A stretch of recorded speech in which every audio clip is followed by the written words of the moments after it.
So guys, I watched this video and I thought it would be nice to share it with you people. So guys, professionals are coming together, they are coming together to form a group to support Peter Obi.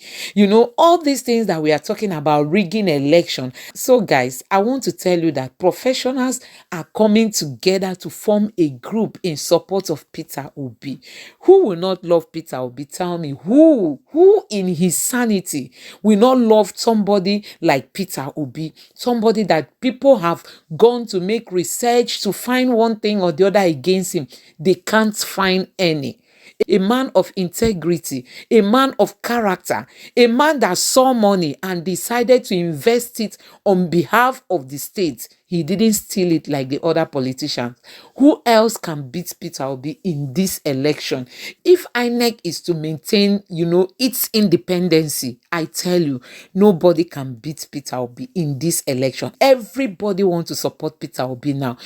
Peter Obi is getting support from all rounds. Look at these professionals. They say they've come together because they've checked among the candidates. They can't really find anybody that can really come to rescue Nigeria in its present state, if not Peter Obi. They've come together to galvanize support for Peter Obi. Honestly, I just want you to take a look at this video. Honestly, you'll be happy watching this video. Everybody is keen into this journey. Everybody is keen into this, election in support of Peter Obi, because the polls are indicating Peter Obi is winning. When you look at the atmosphere, you will know that Peter Obi is winning. Let me just allow you watch this video. Please don't forget to subscribe to my channel, like this video, and share it with your friends and families. Thank you.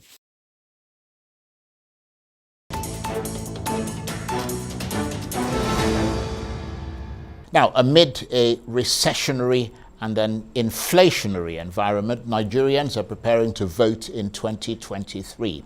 One of the challenging frontrunners, the Labour Party, is warning that as Nigeria faces enormous debt shocks, food price shoot-ups, and the worst floods in a decade, this country's biggest economic crisis could yet be on the horizon. And as is usual in such circumstances, it's likely to affect the poorest people the most, and they make up the vast majority of the Nigerian populace. So Labour says, give us the tools with your votes, and we will finish the job of returning this country to the right path of economic rectitude. But as they paint this very bleak picture of the nearly 8 years in power of the ruling party, the APC, why should we believe that it is they, not the APC, the PDP, or the NNPP, that can make things better in the future?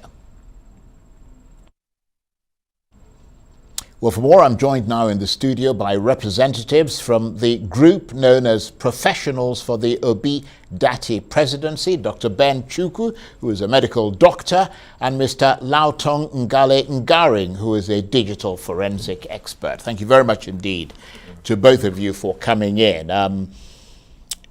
I'll start with you. A word briefly about what you do. What's a digital forensic expert? Well, that's an evidence for maybe fraud, because digital forensics means something having to do with evidence. Like if something had happened, you get the forensic evidence and then lawyers present it in court. Right, okay. And you are a medical doctor. Yes. That's straightforward enough, and you're based abroad. Yes. Where exactly are you based? Yeah, I am based in Saudi Arabia. Saudi Arabia? So I am a surgeon. Right, okay. Thank you. Okay, well, thank you for coming in.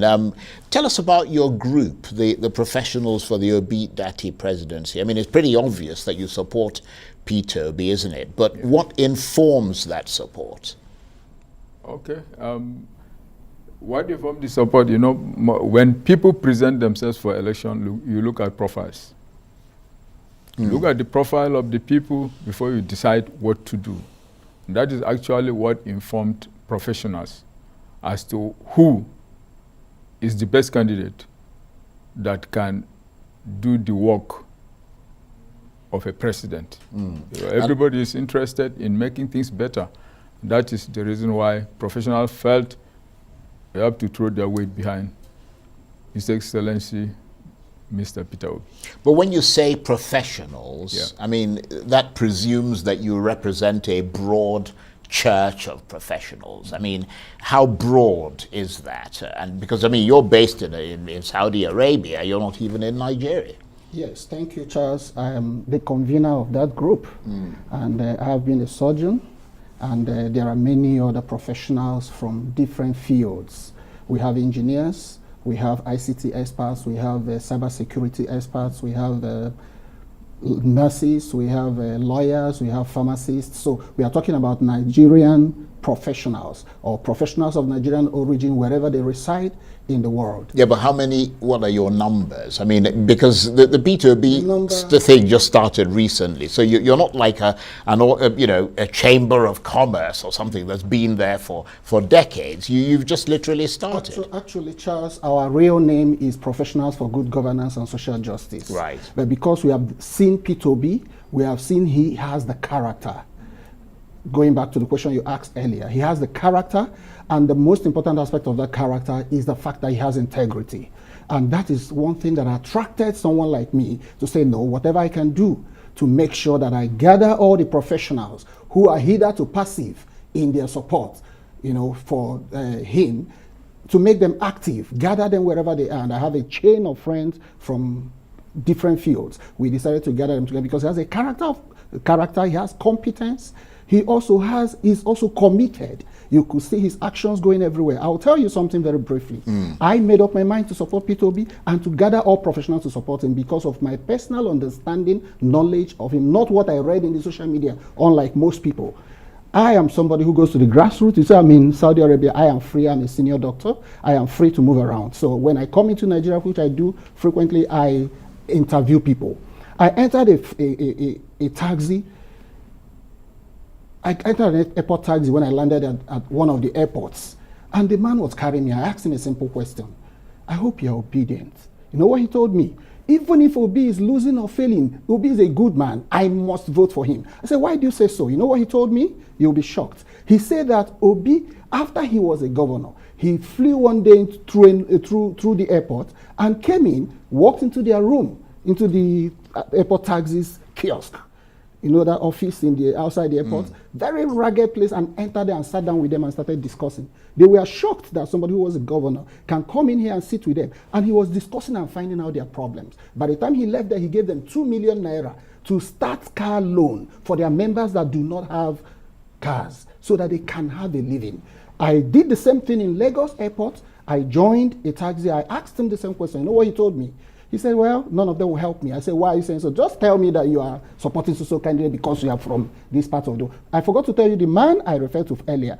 I asked him, where are you from? He said he's from Akwa Ibom State. So this other person I met, you know what he told me? He said that he will never support that candidate I'm thinking about. That candidate destroyed him, destroyed his business, destroyed his family. I said, what do you mean? He said he came from Bulgaria to invest in Nigeria to start his business, and he bought 7 new vehicles. That this same man I'm talking about, his Aboros, his Lasma, his Dogs, destroyed all the 7 vehicles, 7 buses, and he doesn't have one now. That he has destroyed his life and destroyed his means of livelihood, that he can never support. That the man destroyed Lagos, and they're saying he built Lagos. That he destroyed Lagos, and he destroyed him, that he will never. In fact, he said all of them that are taxi drivers, that none of them will support him. So what I'm trying to say, number 3 thing I'll tell you that is shocking, I am in contact with with the siblings of P2B, and one day I called the brother, I say, what are we going to do so that this thing will work? You know what he told me? Peter is on his own, but we are forgiving him. Listen to what I'm trying to say. We are forgiving him. We will do whatever we can. I said, what do you mean? He said, do you know that Peter was governor for 8 years and he never gave me a single contract? His own blood brother. And he came with contract papers several times. Say, young man, go and do your business. Have you been a contractor? Nobody from his village, none of his relations, and nobody from his town. These are subtle things personal interactions that made me say, no, this man is peculiar. And then when I hear him speak, I know he has integrity. I have a flair for integrity. And the reason is because even right from school, I had formed a body which we call Daniel Generation. And that is a body that seeks to build leaders with integrity, impeccable character of integrity, to create leaders for the nation and for God. Let me put it that way. Number 2 thing I want to say, I believe in justice. See all the people talking? If you know any of them who says is godly, whether a Christian or Muslim, ask him, do you believe that God is a God of justice? Is God a God of justice? Go through your scripture. I read this Quran, I read the Bible, I read the holy books, I studied them. And I found out that if you do not have justice, you have no business with God. So if you're a pastor and you are contesting an election in a different region, I need you to go back and study the scripture and know the God that you serve. If you are a leader, a religious leader in any other religion, study the God that you're serving and know who you think you are relating. It is not that God. The Almighty God I know is a God of justice, is a holy God, and he believes in justice. Right. And that is why God rejected all the people who ignored justice and left Peter to be open. And I tell you, no matter what anybody does, nobody will take it from him. And for people who are thinking they're going to rig the election, forget it. The professionals are ready. And other teams, Nigerians are ready. They cannot. We are watching out. We are doing whatever we can. And those rigging of election, they will not succeed. Right. Okay. Well, that's an interesting lines you put out there. Let me ask you this: what sort of support are you going to give to him? And I'll also ask you a follow-up question after that. But what exactly is the support that you're giving? Because I mean, you've got a lot of international people in your group, as well as people within Nigeria. Very well. But a significant percentage of those people presumably don't have voter cards, do they?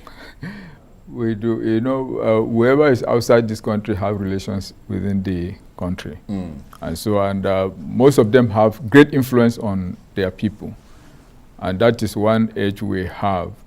One of the things that actually made people to think, no, we need somebody that can make the environment conducive for operations. Because as a professional, I was just going through the papers, and I was talking with him. Do you know that barely Nigeria is left with about just 24,000 doctors? And we have 10,000 doctors, medical doctors in the UK, Nigerian medical doctors. Now, what does that tell you? It's telling you that the country is no longer, conducive for the operations. He's in Saudi Arabia. That is it.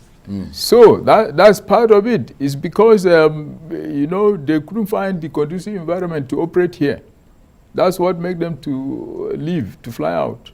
And so the yearning is for, let me quote somebody telling me something. The person said, if I tell you I'm happy living abroad, that I'm lying. So why is the person living abroad? It's just telling you that the environment couldn't accommodate the person comfortably. And we are Nigerians, ruled by Nigerians, and yet we are not comfortable. I don't think that speaks well of us. And what is the numerical strength of your group? For now, I think I'll be in the best position to answer that. Our group continues to increase in number every day. Let me give you an analysis. Just yesterday, 2 groups reached out to me. And one group has over, on ground, membership, have over 10,000 members. But they want to collapse their group to join us. And they have structure everywhere in all the states because they worked for PDP in the past. The same yesterday as I was driving out from the Labour Party office, another group called me that they are the ones in charge of all the Keke, Okada riders all around Abuja and so on.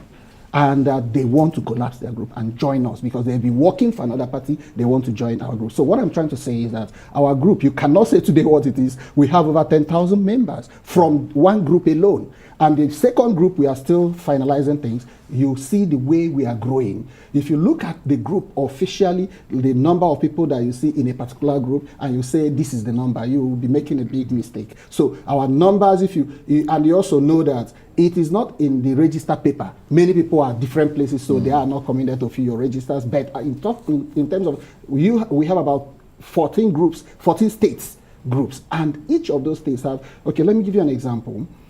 Someone made a comment, the person you interviewed here, he said, he made it look as if it's an Igbo extraction. I opened a group in Adamawa State, and within a space of 3 hours, I had over 100 people asking me, what do you want us to do? We want to support Obi, no other candidate. That's what I'm trying to tell you. I create a group today, within a space of few minutes, the place is filled up. And why is it happening so? Because everybody has seen all across Nigeria that the only candidate, in fact, I'll tell you the truth, I see Peter Obi as the only candidate, or the candidate and others. Yeah, but He you, is you, the you candidate. must agree that this is an open election, Very and other people obviously see things in other candidates. I agree with mean, they agree that to them, those people, I mean, I've talked to people Charles, as passionate as you about Charles, their I've own told you candidates. before here, I said to you, Charles, that I love honesty, I love truth.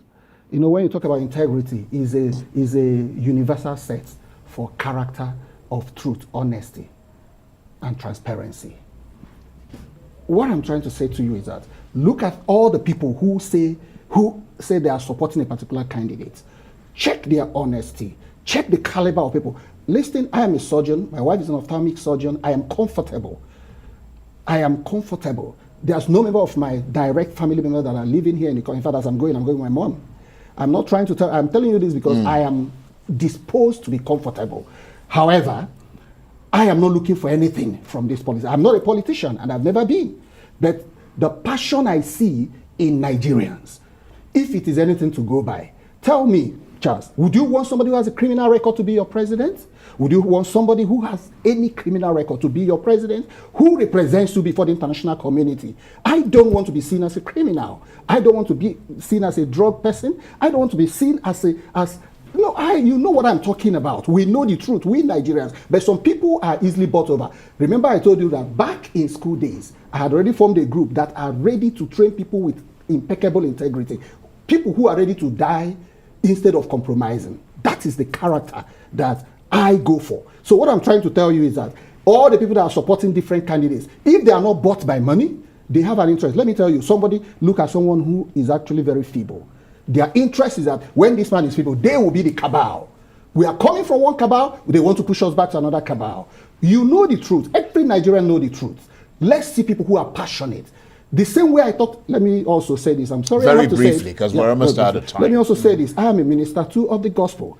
I have been a teacher of the word for over 30 years. So I must tell you this. I talk expressly to even the so-called ministers and pastors who do not see the innocence, who don't see who don't see why they should stand with truth. Somebody who has a righteous character, somebody who has integrity, somebody who is prudent, somebody who has no criminal record. And then they are going for someone who has barrage of these things. Do you think those people actually, do you think they're sincere? Well, as I said, people are, I appreciate your passion, but people are entitled to vote for whoever they want to Quickly, vote let for. me make this point. And we've literally got 5 seconds. Okay, sorry. Quickly, let me make this point. Every Nigerian should know that Nigeria and Nigerians have been traumatized. And they're in coma right now. They are bleeding. They are chain stoking. Right, okay. They are gasping. We need the rescue mission. It's a matter of life and death. Yeah, but the argument for some people might be that your candidate is not necessarily the person they see as the one to rescue them. And you have to understand that people are entitled to think that way if they want to. I want to thank you very much indeed, Dr. Ben Chukwu, and of course Mr. Lautong Ngale Ngaring, both of them representatives from the group known as Professionals for the Obi Dati Presidency. Thank you very much indeed. Thank you, Charles. That's it for this edition of Arise Prime Time. Do join us again tomorrow. From me and the entire team here in Abuja, bye-bye and thank you for watching.